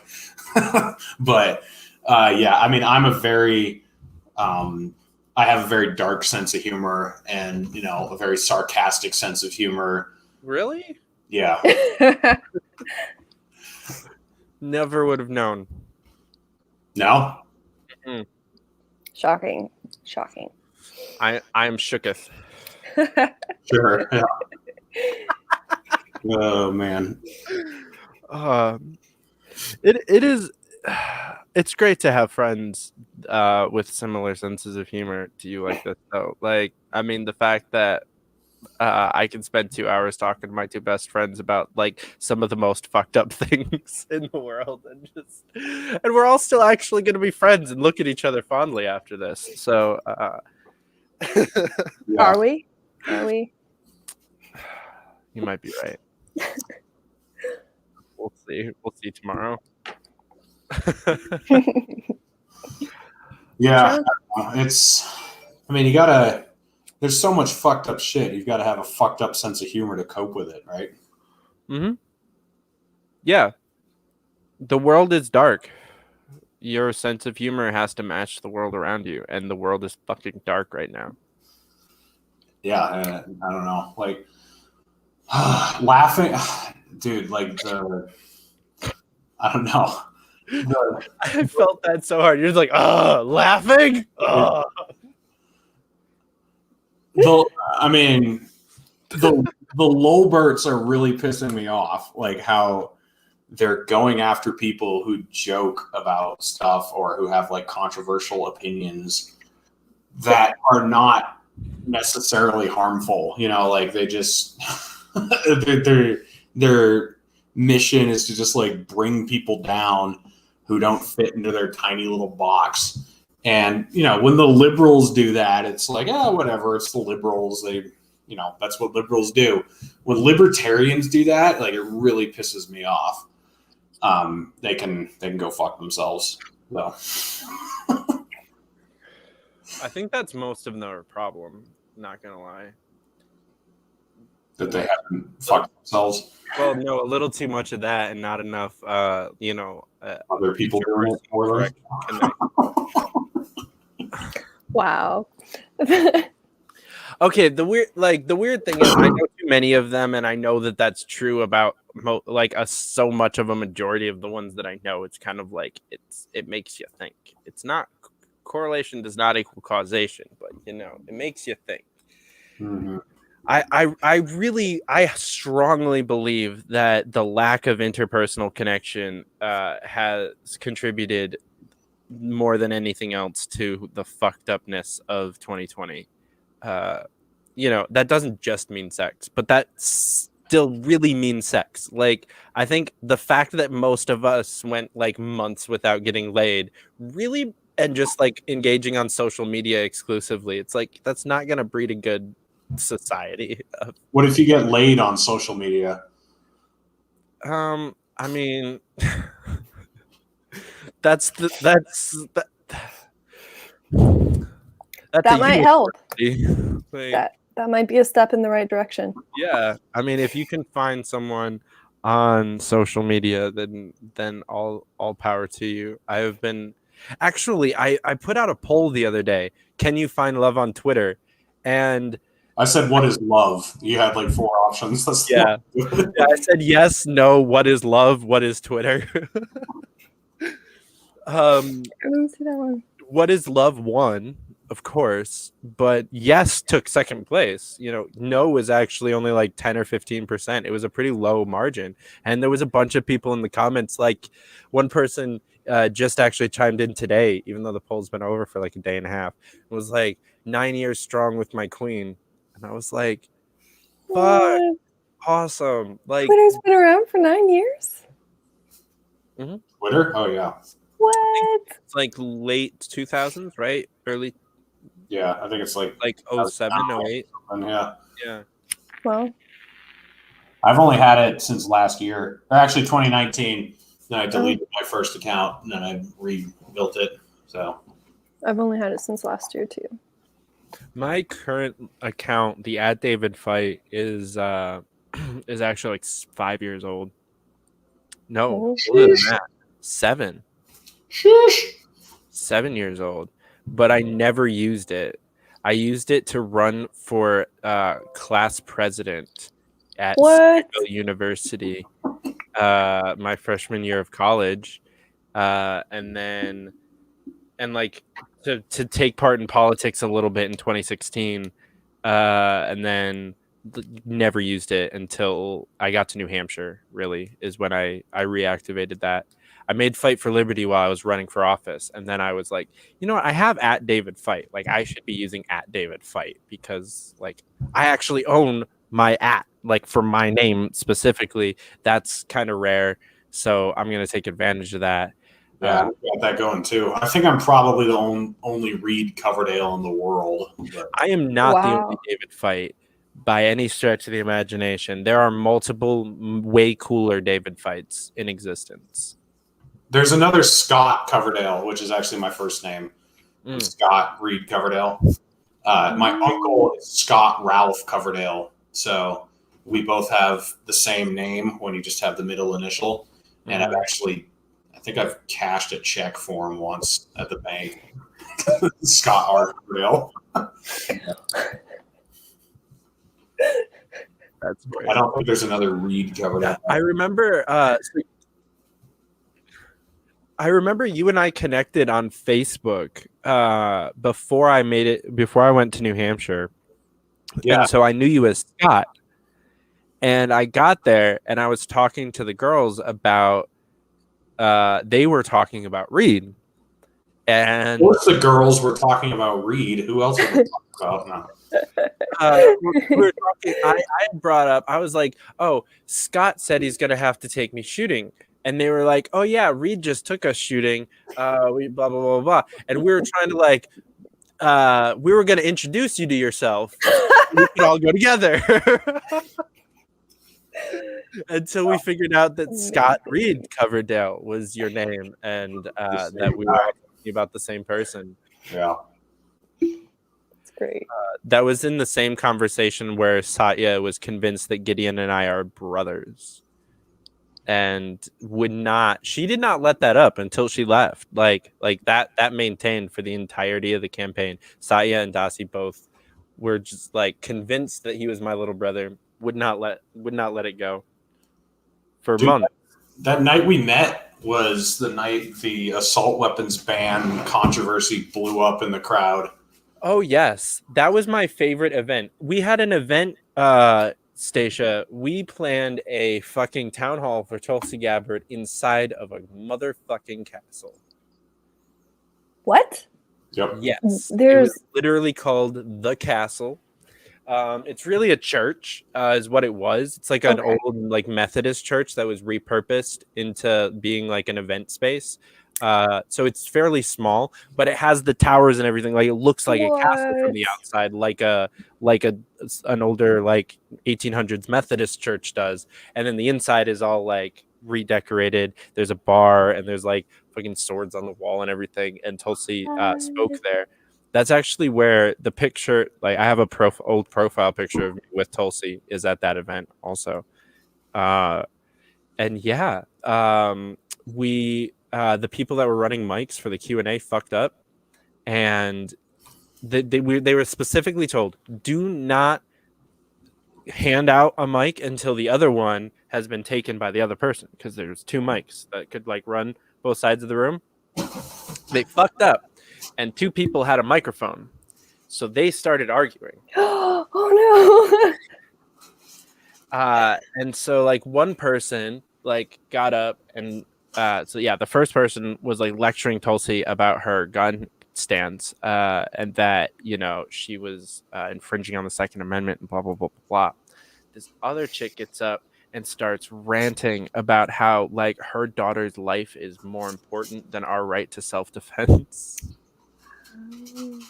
And so these two start going at it, and Tulsi's just like standing there. She's in like full shock mode for a solid like 15-20 seconds, just like kind of standing there, just like watching it happen. But I also feel like it was one of the best moments of her campaign, because she moderated that discussion down to like something civil, made them both shut the fuck up and hand their microphones back eventually. Eventually. Wow. You know, I feel like Wow. that's another reason why I think Tulsi would be a great vice president, because I think having her moderating the Senate would be just dope. Yeah. Let's just appreciate that for a second. If she could just be standing up and like, McConnell, sit the fuck down, shut your goddamn turtle ass mouth, and go back to whence you came. We're doing real shit here. It's funny to me that, like, you know, I don't know, people don't like Tulsi enough because she's not close enough to whatever their view is, or they don't like so and so, whoever it is, name it who you want. We're not going to have any of them.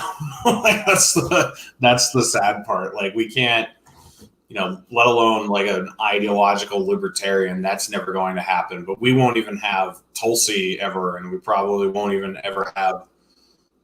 We won't even have Rand Paul. Like, we won't have like any of these people. You know, it's just like, it's kind of depressing. I'll actually say the same thing about Rand, specifically in that role. I would want Rand as a VP for the moderation of the Senate thing. He's very big on like Jeffersonian Senate rules. Yeah. And like actually abiding by the rules of the Senate. And that's something that I actually filibustering. Yeah.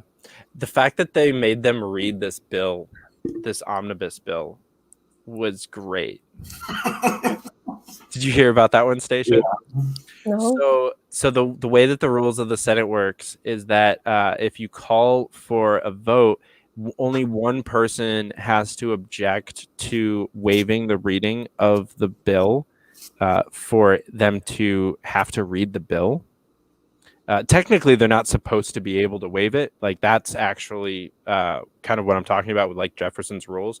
But they put this thing in where they could just skip the reading of the bill and pass these like 5,000 page bills without anybody knowing what's in it. One dude stood up and objected. So they actually had to read the entire omnibus bill. It took like 9.5 hours or some dumb thing like that. What a pain to have to read something you're going to literally enforce by law, right? And the fact that like every news media outlet dragged his ass. just made it so much better, honestly. Like I think if the media had supported him for it, I wouldn't have been as much fun. But watching them drag him and like watching them actually say like, how dare he make us read these bills? He's infringing on your liberties and trying to ruin democracy by making sure the public knows what the fuck we're doing. How dare he? Like, you had fucking millionaires getting on stage, like, getting paid to, like, fucking scream about destroying democracy by transparency. Dude, I don't know about you guys, but I love Joe Manchin right now. Like, It's the most popular. He is the most powerful person in Washington right now. But I love what he's flexing his power on because it's keeping checks and balances and keeping Neera Tanden out of Washington, D.C. And I don't know, like, it's not every day of the week I agree with Joe Manchin, but lately I've just been like, hell yeah, dude, you're like better than half the fucking Republicans we have. Like, yeah, he's the guy who took over the Senate, right? He's the swing vote in the Senate. Like, he's sided with the Republicans on the minimum wage, Neera Tanden ending the filibuster, and something else. I forget what the other one was. Packing the Supreme Court. Oh. He's like, nope. Like, yeah, okay. I'll take that. But yeah, and the greatest part is he's a little bit immune right now. He's got quite some time till he's up for re-election, first and foremost, so he can have some fun for a couple of years before he even really has to worry about that. But on top of that, he's from West Virginia, so it's not like it's not like Joe Biden or Chuck Schumer or really anyone like that is going to be able to primary him or like influence the voters of West Virginia to buck Joe Manchin. You know, it's not going to happen. Oh wait, I guess I'm wrong. He is up in 22, so he doesn't have as much time as I thought. Isn't this his second term though? So he got elected in 2010. He got reelected in 2016. And he might not run again. So I mean, fuck it. If he's just gonna do that, I want him to stay in. Like, I want him to do this and then still win a primary. Yeah. Against somebody that the entire establishment is backing, just to prove that it's possible. I think that West Virginia likes what he's doing because West Virginia is kind of moderate or conservative. You know, he's like, he wouldn't. I think he has an A from the NRA, doesn't he? Or pretty close. I will fact check that. He used to. I think he supported some background check bill or something, but I don't know if he still has a really good rating. He used to. But like, he wouldn't be there if he was a progressive. Like, he wouldn't have gotten into that position in West Virginia. So he currently has a D. Ooh. But he did have an A. What is the D for, does it say? I think he supports like universal background checks. Why is it not actually just showing me the NRA website? Because fucking DuckDuckGo.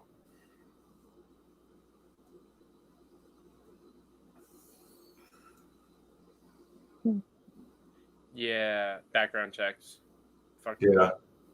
I don't think he's like for magazine capacity or assault weapons bans or anything like that. But yeah, he's still honest. But yeah, background checks is something that you kind of have to be to survive a Democratic primary. Yeah, like, he is what we just wanted Tulsi to be as a Democrat. Like, we weren't asking her to be legalized machine guns. We just were like, hey, can you just not be insane? Like, that was all we wanted. But hashtag recreational rocket launchers. Correct. Boom. There it is. It's always going to be there, just in case. So much fun on Twitter when people try to because people actually try to shame me on Twitter for not being pro Second Amendment. I've had that happen on more than one occasion where like I say something anti-Biden and then somebody chimes in with like, oh, well, you support Trump and he's terrible on the Second Amendment. And I'm just like, I'll usually like dig back for one of the many, many, many times I've tweeted out hashtag recreational rocket launchers and just like quote tweet it into the conversation. Just be like, this is my Second Amendment stance. I love how he said you support Trump and he's not good on guns, and you're like, Right. Trump. Like, super dumb. People are fun. People are gotta love the world and everyone in it, right? Not everyone in it, or the world, actually. Stacia, do you love the world? Yeah. Yeah. I mean, also maybe hate it, but She hesitated. It's a 7. Yeah. Ugh.